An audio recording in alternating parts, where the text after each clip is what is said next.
सर्वव्यापी शक्ति हमारे चारों तरफ है, ये परमात्मा की शक्ति है। तो जैसे हमारी शक्ति हमारे ये इस एरिया तालु भाग से बाहर निकल के इस शक्ति से हमें जोड़ती है, तो क्या होता है कि हम परमात्मा की शक्ति से जुड़ जाते हैं। अब क्या होता है, क्योंकि ये जगह खुल गई, जिसको हम तालु बोलते हैं, ये खुल जाता है, तो परमात्मा के आशीर्वाद हमारे अंदर आते हैं और हमारी जो आत्मा होती है वो प्रकाशित होती है। जब वो प्रकाशित होती है तो हमारे अंदर आनंद की लहर उठती है। जब ये अनुभव हमको आ जाता है तो हम सहज योग को छोड़ ही नहीं सकते, क्योंकि बार बार हर पल आपका दिल चाहता है कि मुझे वो प्रेम का अनुभव मिले जो मुझे आत्मा से जुड़ने के बाद मिला था। ठीक है ना। सो इस वास्ते अभी आप समझ गए कि साइंटिफिक बेसिस, वैज्ञानिक रूप से ये सहज योग क्या है। सहज योग एक टेक्निक है, एक तरीका है ध्यान करने का, जिसमें हमारी शक्ति मां की कृपा से हमारी शक्ति ऊपर उठ के ब्रह्मरंध्र का छेदन करती है, वहां से बाहर आती है, सर्वव्यापी शक्ति से हमें जोड़ देती है, परमात्मा के आशीर्वाद अंदर आते हैं, आत्मा प्रकाशित होती है और हमारे शरीर में आनंद के रूप में, वाइब्रेशंस के रूप में फैलती है। ये होता है हमारे अंदर। ठीक है ना, ये होता है हमारे अंदर। सो इसको करने के लिए हमें क्या करना है? कुछ भी नहीं करना। यही तो खूबी है सहज योग की। मां के सामने दोनों हाथ खोल के चित्त सहस्त्रार पर, यहाँ पर अपना अटेंशन रखते हुए मां से मांगना है कि मां कृपया करके मुझे अपनी शक्ति से जोड़ दीजिए, मुझे अपने आप से जोड़ दीजिए। जब आप प्रार्थना करते हैं इस तरीके से बच्चों की तरह, आप तो हैं ही बच्चे, तो जब बच्चे माँ से प्रार्थना करते हैं तो माँ अवश्य देती है। तो अभी करेंगे, पहले इसका अनुभव लेंगे, उसके बाद फिर ये लेक्चर करेंगे। ठीक है, चलिए दोनों हाथ माँ की ओर।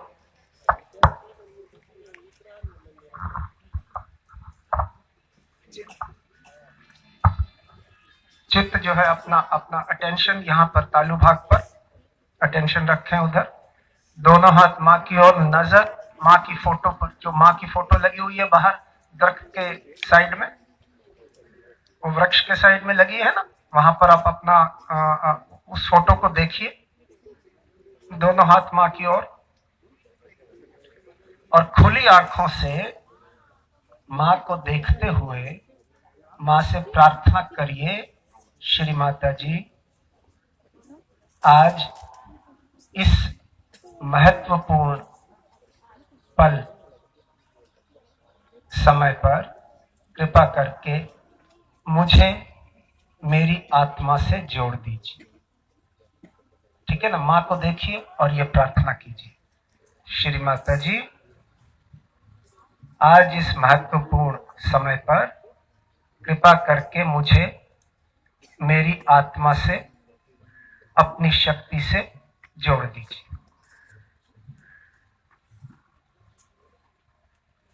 दो तीन बार यही प्रार्थना कीजिए, फिर मैं आपको बताऊंगा आगे क्या करना है। यही प्रार्थना कीजिए, दोनों हाथ खुले हुए माँ की ओर, दोनों हाथ खुले हुए माँ की ओर। बीच में बात नहीं करना, बातचीत बेटा, बातचीत नहीं करो। दोनों हाथ माँ की ओर और प्रार्थना कीजिए।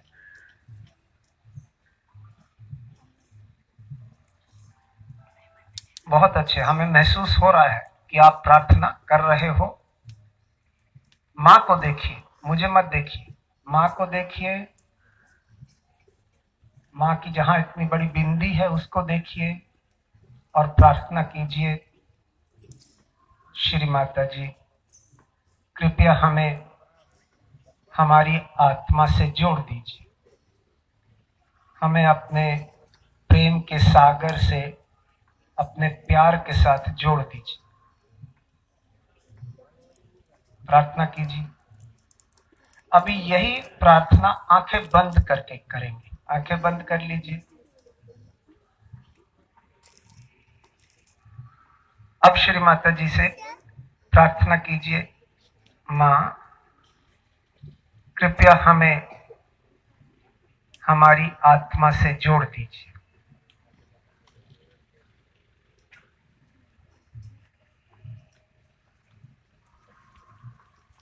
दो तीन बार ये प्रार्थना कीजिए और अपने अटेंशन को, चित्त को तालु पर रखते हुए ये प्रार्थना कीजिए। आंखें बंद होनी चाहिए, किसी की आंख खुलनी नहीं चाहिए। आंखें बंद। मां कृपया मुझे मेरी आत्मा से जोड़ दीजिए।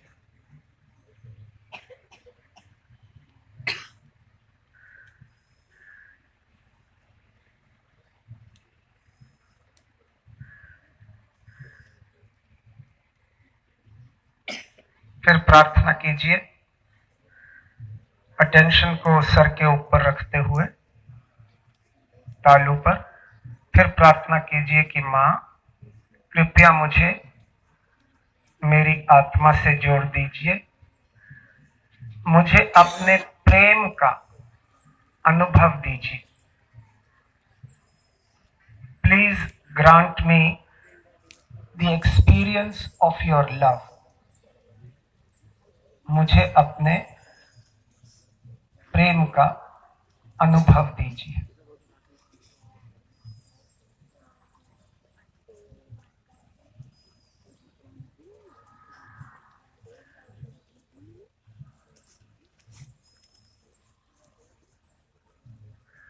जो आंखें नहीं बंद करेंगे उनको नहीं मिलेगा ये गिफ्ट जो माँ देती हैं। ये तभी मिलता है जब हमारी आंखें बंद होती हैं, हमारा अटेंशन तालू पर होता है और हम माँ से प्रार्थना करते हैं, माँ कृपया हमें अपने प्रेम की शक्ति से जोड़ दीजिए।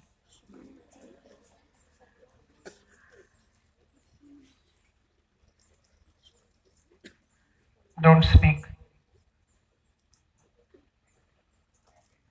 कृपया हमें अपने प्रेम की शक्ति से जोड़ दीजिए। हमें अपने प्रेम का अनुभव दीजिए।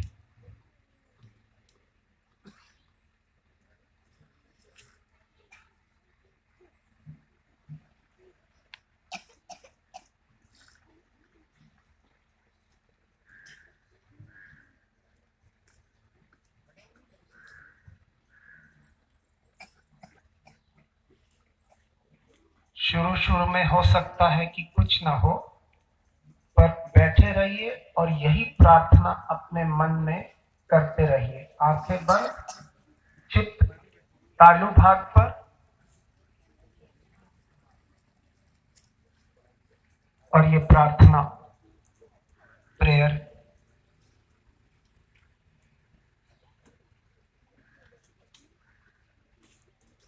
कृपया मुझे अपने प्रेम की शक्ति से जोड़ दीजिए।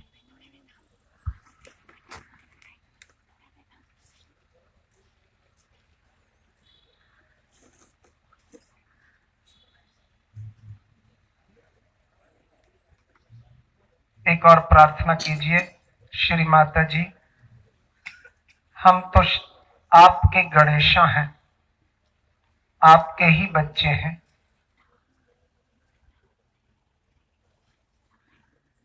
हमें अपने प्रेम का अनुभव दीजिए, अपने प्यार का अनुभव दीजिए।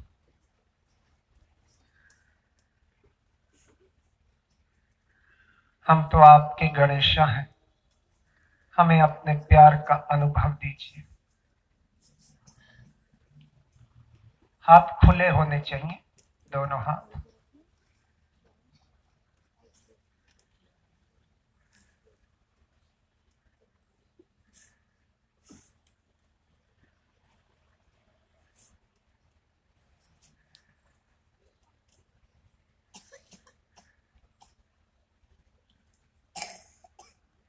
धीरे धीरे आंखें खोलिए, माँ को देखिए, माँ की फोटो को।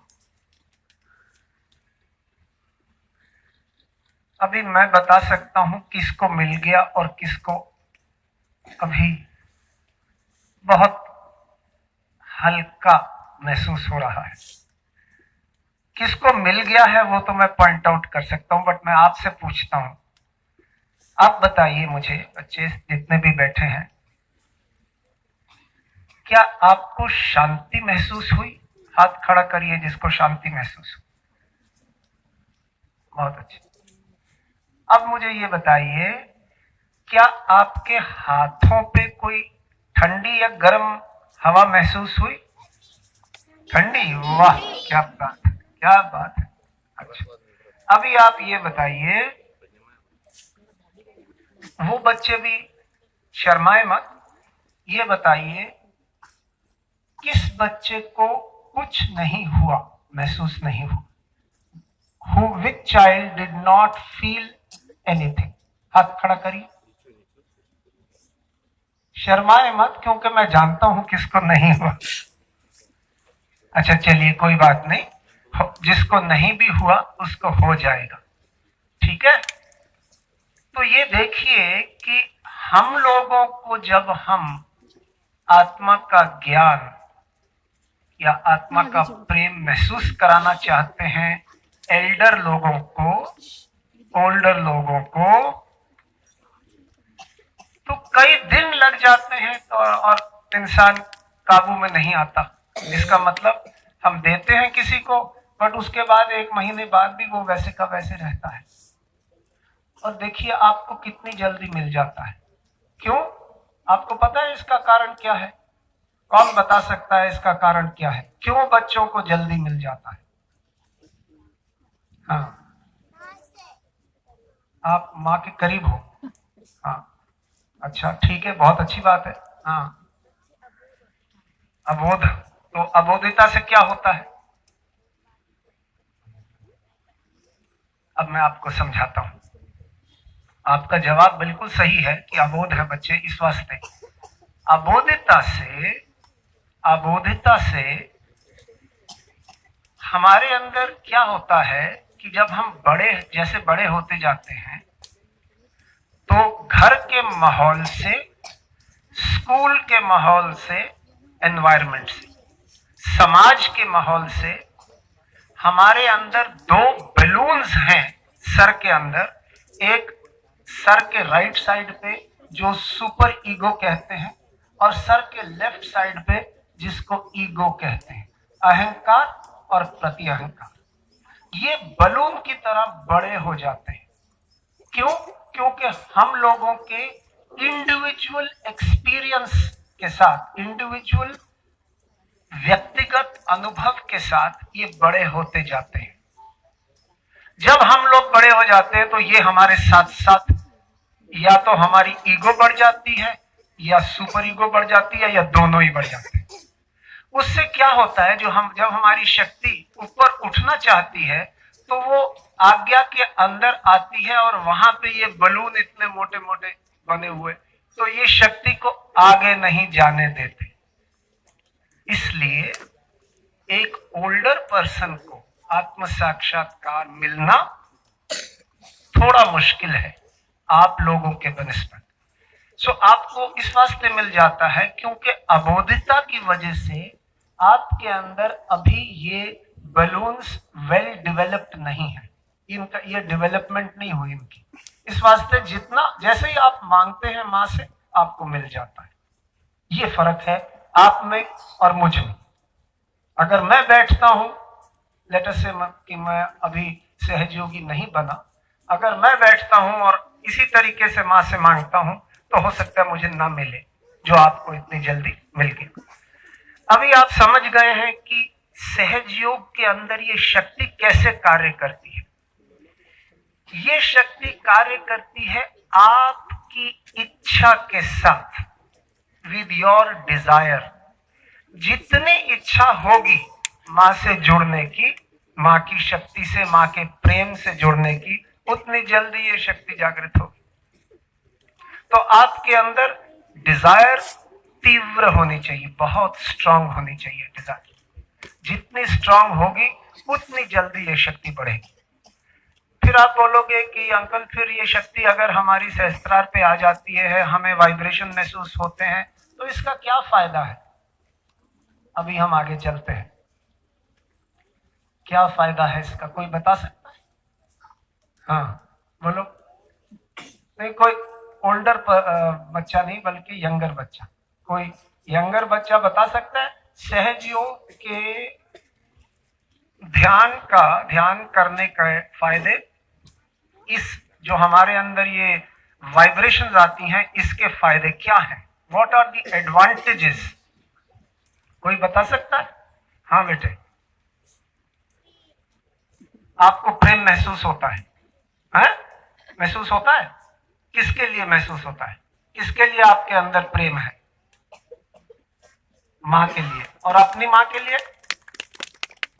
अपनी माँ के लिए भी है? अच्छा बैठ जाओ। हाँ, नाउ एक तो है कि आपके अंदर एक ऐसी अवस्था बन जाती है जब आप माँ से प्रार्थना करते हो और आपकी शक्ति उठ के इस ब्रह्मरंध्र को छेद के सर्वव्यापी शक्ति से जोड़ के आत्मा जब प्रकाशित होती है तो आपके अंदर एक प्रेम, एक आराम की स्थिति आ जाती है।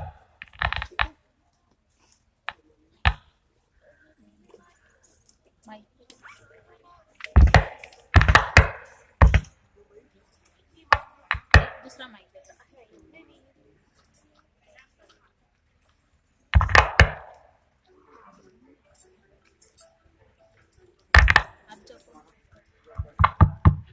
ठीक है। सो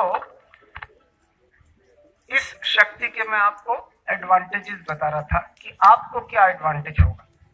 देखिए, एक बच्चा जैसे बड़ा होता है, वो स्कूल में हायर क्लासेस में जाता है, और आजकल तो मैंने देखा है छोटे छोटे बच्चे 4th 5th स्टैंडर्ड के इतने बड़े बड़े बक्से अपने कंधों पर लेके जाते हैं क्योंकि मोटी मोटी किताबें पढ़नी पड़ती हैं।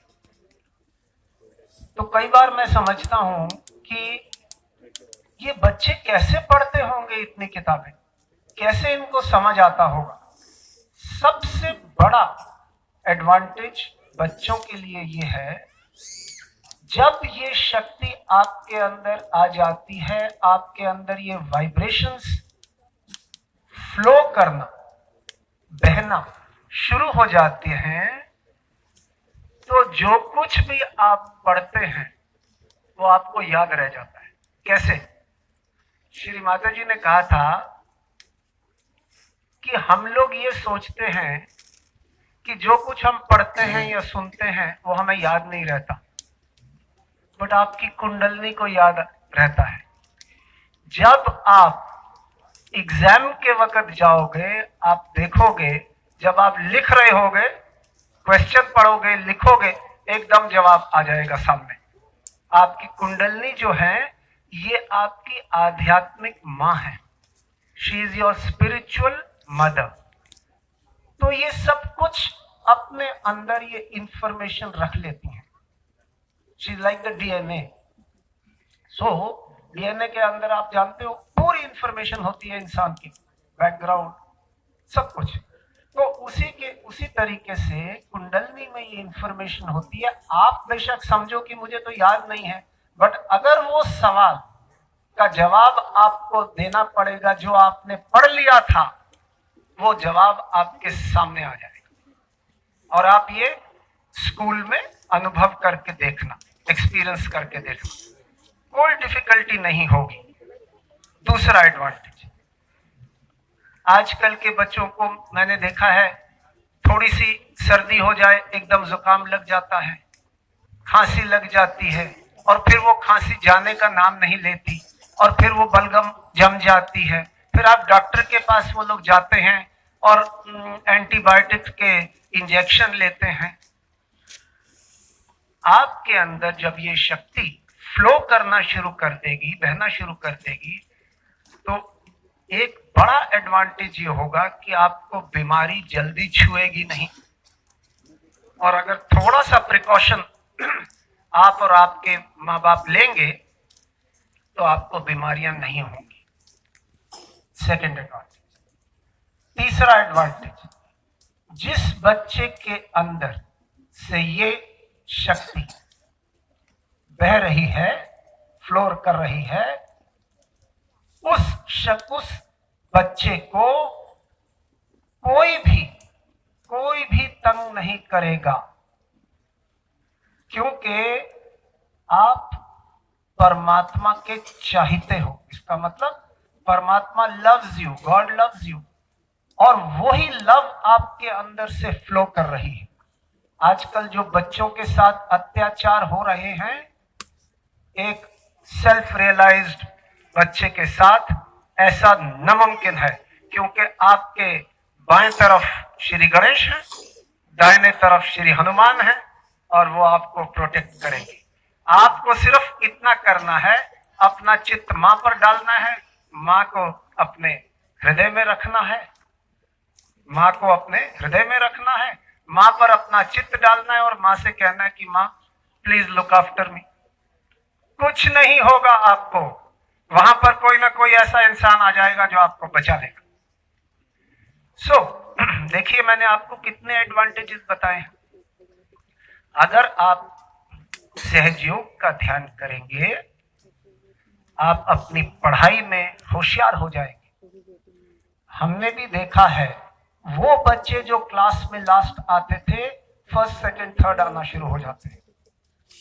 वो बच्चे जो कि बाजार में या कहीं बाहर जाने से डरते थे, वो बिल्कुल निडर हो जाते हैं। उनके अंदर कोई भय नहीं रहता। उनको पता है कि मेरे साथ हनुमान जी भी हैं और गणेश जी भी हैं, और दोनों मेरी प्रोटेक्शन कर रहे हैं। मुझे भी फील होता है, ठीक है। तो क्या होता है कि ये जितने भी गण हैं, ये हमारे चारों तरफ रहते हैं, और कोई भी नुकसान आपको नहीं पहुंच सकता। बट इसकी एक ही शर्त है, वो क्या, कि चित्त आपका मां पर, और मां किधर, हृदय में। फिर से पूछता हूं, बताता हूं, चित्त मां पर, मां हृदय पर। अगर ये प्रैक्टिस आप करोगे, हर पल ये प्रैक्टिस करोगे कि मेरा चित्त मां के ऊपर, मां मेरे हृदय में। और हृदय किधर है? हृदय यहां पर है, बॉडी के अंदर, और आध्यात्मिक रूप से सहस्त्रार पर है, इधर है हृदय, ठीक है, सर के ऊपर। सो अगर आप चित्त अपना इधर रखोगे और मां से प्रार्थना करोगे, मां आपकी प्रोटेक्शन अवश्य करेगी। इसमें कोई शक नहीं होना चाहिए किसी को भी, ठीक है। सो ये चीजें जो हैं, ये याद रखनी है। मां हृदय में, चित्त सहस्त्रार पर, मां से प्रार्थना। हर difficulty, every type of difficulty दूर हो जाएगी। क्यों? क्योंकि श्री माता जी ये आदि शक्ति का अवतरण है। आदि शक्ति कौन है, ये भी आपको समझना चाहिए। कौन है आदि शक्ति? श्रीमद् देवी भागवत, जो कि आदि शक्ति का ही पूरा मतलब वो किताब ही आदि शक्ति पर लिखी गई है, और बहुत पुरानी है। मेरे ख्याल में माँ कहती थी 14,000 साल पुरानी है। हालांकि अंग्रेज कहते हैं कि 3-4 हजार साल पुरानी, बट अंग्रेजों को नहीं पता, हमारी जो कल्चर है वो बहुत पुराना है। ये 14,000 साल पुरानी है श्रीमद् देवी भागवत। और उसमें क्या लिखा है? उसमें लिखा है, जब ब्रह्मा, विष्णु और महेश, शिव जी, श्री माता जी को उन्होंने एक बार एक गेट के अंदर से देखा, गेट के बाहर खड़े थे और देखा कि भाई एक महिला है जिनका चेहरा जो है वो बिल्कुल खिला हुआ है, और चेहरे पे ऐसा निखार है कि वो समझ नहीं पाए कि ये कौन है। और उनके चारों तरफ और महिलाएं थीं जो उनकी देखभाल कर रही थी। तो बस ये सोच रहे थे, आपस में डिस्कस कर रहे थे कि ये कौन है। अब देखिए, जिनकी आम लोग पूजा करते हैं, वो भी नहीं जानते कि श्री गणेश कौन है, ये आदिशक्ति कौन है। वो भी नहीं जानते। तो वो ब्रह्मा, विष्णु और श्री शिव ये तीनों आपस में डिस्कस कर रहे हैं कि ये कौन है। तो माँ देख लेती है इनको बाहर, माँ का चित्त जाता है कि ये तीन देवता जो हैं बाहर खड़े हैं और ये इनके मन में शक है कि मैं कौन हूं। तो माँ उनको तीन महिला बना देती हैं वहीं पर, और गेट खुल जाता है, उनको अंदर बुला लेती हैं। जब वो माँ के पास जाते हैं अब महिला बन के, तो बैठते हैं, तो माँ से पूछते हैं कि माँ आप कौन हो। तो माँ क्या कहती हैं, जब आप नहीं थे तो मैं थी, जब आप नहीं रहोगे तो भी मैं रहूंगी। आप समझ गए आदि शक्ति कौन है। आदि शक्ति वो है जिन्होंने इस सृष्टि की रचना की है। सर्व देवी देवता धारिणी, इसका मतलब सारे देवी देवता को मां ने ही बनाया है। जैसे ये देवी देवता मां के बच्चे हैं, हम भी उसी तरीके से मां के बच्चे हैं। जैसे वो उन देवी देवताओं को प्रेम करती हैं, वैसे ही हम लोगों को प्रेम करती हैं, क्योंकि हम भी मां के ही बच्चे हैं। मां ने अपने हृदय में बनाया और सहस्त्रार से हमें जन्म दिया है। मां ही माता है, मां ही पिता है, मां ही गुरु है, मां ही खुदा है, सब कुछ मां है। सर्व देवी देवता धारण दी। इसका मतलब क्या हुआ, इसका मतलब ये हुआ इस पूरी सृष्टि की मालिक है भुवनेश्वरी भवानी मां। भुवनेश्वरी का समझते हो मतलब, भवानी का भव की रानी। सो वो मां है। सो इस मां से आप ये बताओ क्या नहीं हो सकता। सारी शक्तियां मां के अंदर हैं, उस मां की हम पूजा करते हैं। सो आप ये समझिए कि आपका तो प्रॉब्लम बहुत छोटा सा है। वो तो मां को अपना हाथ भी नहीं उठाना पड़ेगा, उंगली भी नहीं उठानी पड़ेगी, नजर से ही ठीक कर देंगे। जब मैं पहली बार मां से मिला था तो ऐसा ही तो हुआ। शादी हो रही थी कलकत्ते में, एक चीफ ऑफ आर्मी स्टाफ उन दिनों, उसके लड़के की और एक बिजनेसमैन कलकत्ता के उनकी लड़की की शादी हो रही थी। तो मुझे एक हृदय का रोग था। तो मुझे किसी ने बताया कि, मैंने पूछा ये कौन है, इनके चेहरे पे इतना तेज कैसे है। तो उन्होंने कहा ये तो श्री माता जी निर्मला देवी हैं, तो बहुत बड़ी गुरु हैं, बहुत बड़ी संत हैं। अब लोगों को तो, आम लोगों को तो और कुछ नहीं पता था ना। सो मैं गया सीधा, मैंने कहा कि वहां पे जो खड़े थे, एक कोई पुराने अपने सहयोगी राजेश शाह वहां खड़े थे। तो मैंने उनसे बोला कि, मैंने कहा देखिए मैं ब्रिगेडियर कपूर हूँ, मुझे माँ से मिलना है। तो कहते नहीं नहीं आप नहीं मिल सकते, ये तो शादी हो रही है और ये शादी करवा रही है माँ। तो मैंने कहा मुझे तो मिलना है भाई, अगर आप नहीं मिलाओगे तो मैं वैसे ही चला जाऊंगा। तो उन्होंने कहा नहीं नहीं आप ठहर जाइए, आधा घंटा ठहर जाइए। आधे घंटे बाद फिर मैं पहुंच गया। तो उन्होंने कहा ये तो अब छोड़ने वाला नहीं है। तो उन्होंने माँ को जाके बताया। तो माँ देख के मुझे तो हंसना शुरू हो गई। कहती हैं आप आ गए। मैंने कहा हाँ माँ मैं आ गया। आओ इधर सामने आओ। मेरे सामने जाके खड़ा हो गया। थोड़ी देर माँ देखती रही। मैंने कहा माँ अभी मैं न्यूयॉर्क में था और वहां पे मुझे ये अजीब किस्म का रोग हो गया है जो कि डॉक्टर्स ठीक नहीं कर पा रहे। तो मैंने कहा अपना दाहिना हाथ हृदय पर रखो, बायां हाथ मेरी ओर करो। तो मैं मतलब इस फासले पे खड़ा हुआ था। तो मैंने अपना दाहिना हाथ हृदय पर रखा, बायां हाथ माँ की ओर रखा और माँ ने मुझे कहा कि आप ये बोल दो, लंबा सांस लो, आंखें बंद करो और बोल दो। मैंने वैसे ही किया। फिर कहा दूसरी बार, फिर लंबा सांस लो, आंखें बंद करो, बोल दो। फिर मैंने बोल दिया। फिर तीसरी बार बोल दिया। तो उन्होंने कहा अभी आप ठीक हो गए हो, जाओ।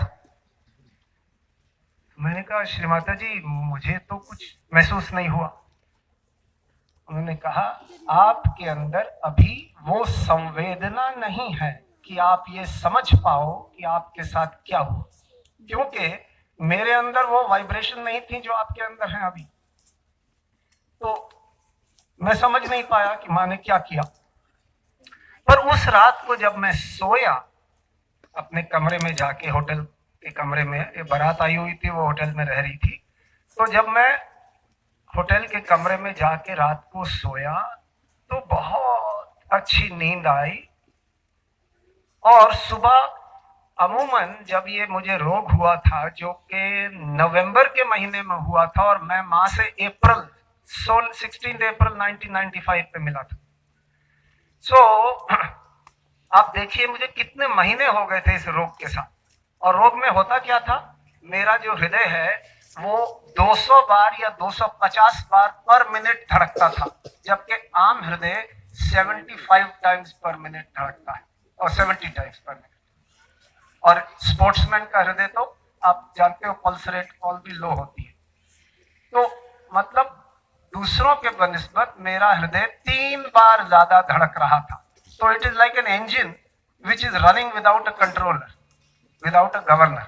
सो क्या होता है, वो इंजन खत्म हो जाएगा, मतलब लाइफ खत्म हो जाएगी।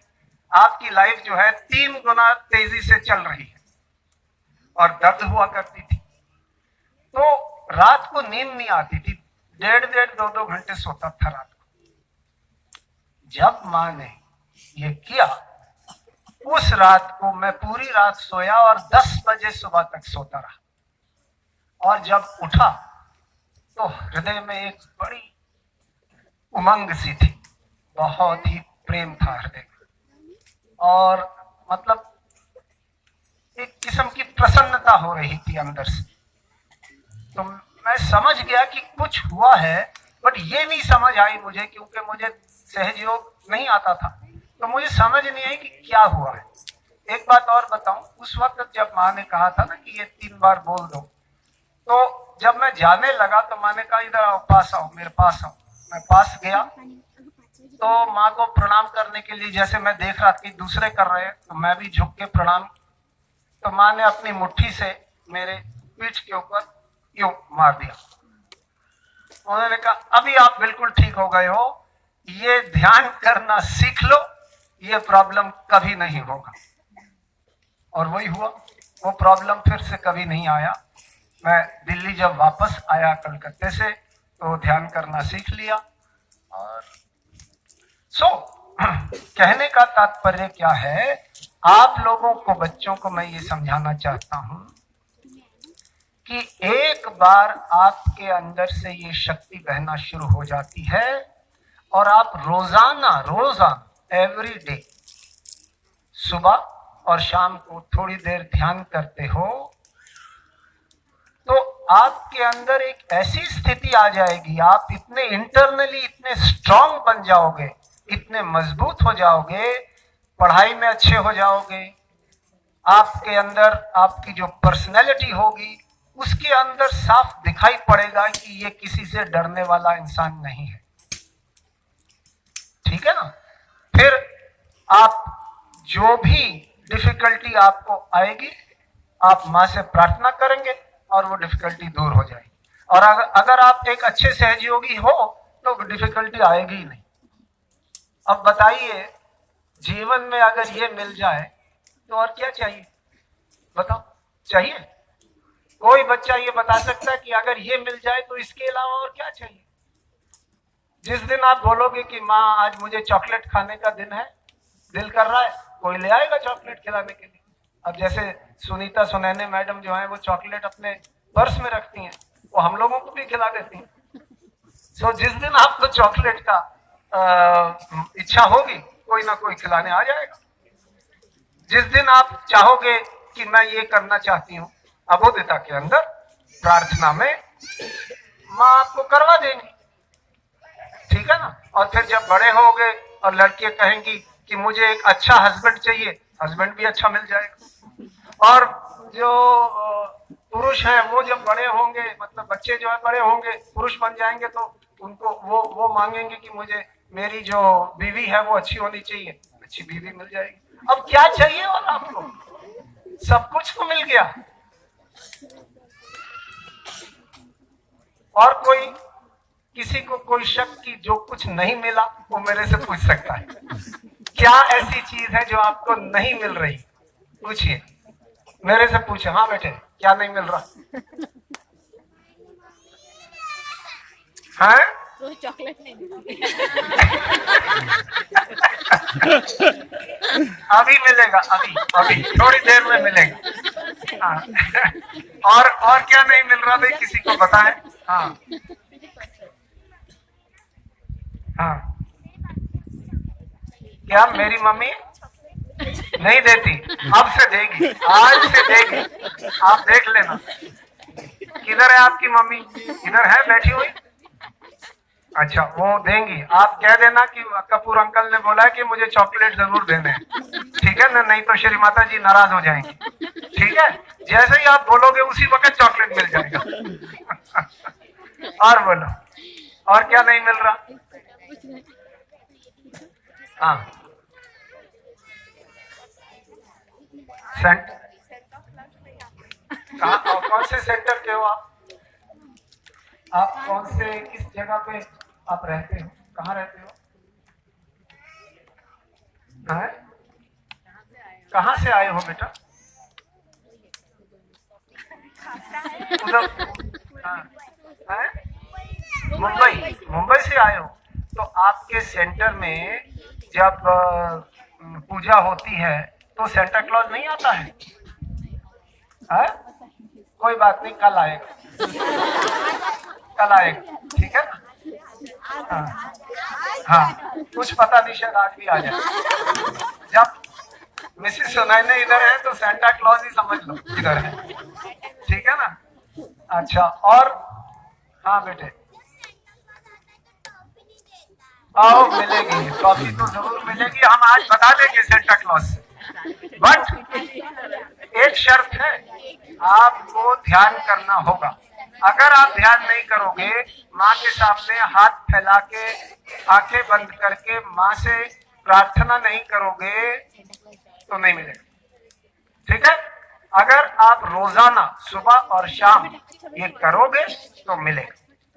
अच्छा, अभी मैं अपना लेक्चर जो है वो बंद करता हूँ, थोड़ी बातें और बताता हूँ आपको। आप जानते हो कि जिस माँ ने आपको जन्म दिया, ये दूसरा जन्म जो आज मिला है आपको, ये तो श्री माता जी ने दिया, ठीक है ना? ये तो दूसरा जन्म है। जो पहला जन्म आपको आपकी माँ ने दिया, आपको पता है कि आपकी माँ को कितनी तकलीफ सहनी पड़ती है एक बच्चे को जन्म देने के लिए? 9 महीने आप माँ के पेट के अंदर होते हो। माँ वो खा नहीं सकती वो जो खाना चाहती है। आप तो चॉकलेट खाना चाहते हो तो माँ से प्रार्थना करके खा लेते हो, बट आपकी माँ जो है उसको परहेज करना पड़ता है उन दिनों। फिर वो अगर उनको कोई बीमारी हो जाती है तो वो ऐसी मेडिसिन भी नहीं खा सकती जिसकी वजह से पेट में जो बच्चा है वो अफेक्ट हो जाए। सो उस 9 महीने के लिए वो माँ जिसने आपको जन्म दिया है वो इतनी तकलीफें उठाती है। आपको ये एहसास है? आपको ये महसूस होता है? सो अपने माँ बाप का, अपने माँ बाप के जो इंस्ट्रक्शंस हैं उनका पालन करना चाहिए। अगर वो कुछ कहते हैं तो आप याद रखें वो आपके हित के लिए कहते हैं। इसका मतलब आपके अच्छे के लिए कहते हैं, वो आपकी बुराई नहीं करना चाहते क्योंकि वो आपके माँ बाप हैं। सो घर में माँ बाप का आदर करना है। आजकल देखिए, आजकल कैसा समाज हो गया है। हम जब बूढ़े होते हैं तो बच्चे निकाल के ओल्ड एज होम में भेज देते हैं। वो उनको ये बात याद नहीं रहती कि जब वो पैदा हुए, जब वो छोटे थे, छोटे से बड़े हुए, जब उनकी एजुकेशन हुई तो माँ बाप ने कितना देखभाल करी। अपने आप बेशक भूखे रहते होंगे बट आपको कभी भूखे नहीं रहने दिया। अगर माँ बाप ने आपका इतना देखभाल करी तो जब माँ बाप बूढ़े होते हैं तो उनकी देखभाल आपको करनी चाहिए। ये तो हिंदुस्तान में ये तो हमारा कल्चर ही रहा है, बट आजकल का जो माहौल है ये बहुत बुरा है और इस माहौल में आप लोगों ने नहीं आना है। बच्चे ड्रग्स लेते हैं, बच्चे सिगरेट पीते हैं, बच्चे शराब पीते हैं, इसके अंदर नहीं आना है। अगर ये चीजें आपने गलत फ्रेंड्स के साथ करी तो सहज योग छूट जाएगा, फिर आप जितनी भी प्रार्थना करोगे श्री माता जी आपको सुनेंगी नहीं। सो ये याद रखना है कि गलत लोगों का साथ नहीं देना। जो बच्चे गलत हैं उनसे दुश्मनी नहीं करनी, बट उनको ये बोल देना है साहब कि देखो मैं सहजयोगी हूं और सहजयोगी ये काम नहीं करता है, बस, और अपने आप को उनसे अलग कर लेना है। समझ गए? ये बातें कुछ ऐसी बातें थी जो मैं आपको बताना चाहता था। जैसे आप बड़े होगे आप देखोगे कि अब बड़ी क्लासेस में जाओगे और भी डिफिकल्ट हो जाएंगी स्टडीज, तो आपके अंदर वो शक्ति है जिससे आप अपने आप पहचान सकते हो कि मैं किस काबिल हूं, मुझे क्या करना चाहिए। क्या मुझे फौज की नौकरी करनी चाहिए, पुलिस की नौकरी करनी चाहिए, एडमिनिस्ट्रेशन में जाना चाहिए, डॉक्टर बनना चाहिए, इंजीनियर। आप खुद अपने आप पहचान लोगे। आप माँ के सामने बैठ के वाइब्रेशन लोगे कि माँ आप बताएं मैं क्या करूं, माँ आपको बता देंगे। सो आप देखिए कि आपकी जिंदगी, आपका जीवन कितना सुंदर हो जाएगा ना। सो बेटा यही सहज योग है और यही बताने में आपके पास आया था। और मुझे पूरा यकीन है कि जितने बच्चे इधर बैठे हैं वो एक दिन बहुत होनहार बड़े अच्छे बच्चे बनेंगे और आगे चल के इस देश का भविष्य बनेंगे। जय श्री माता।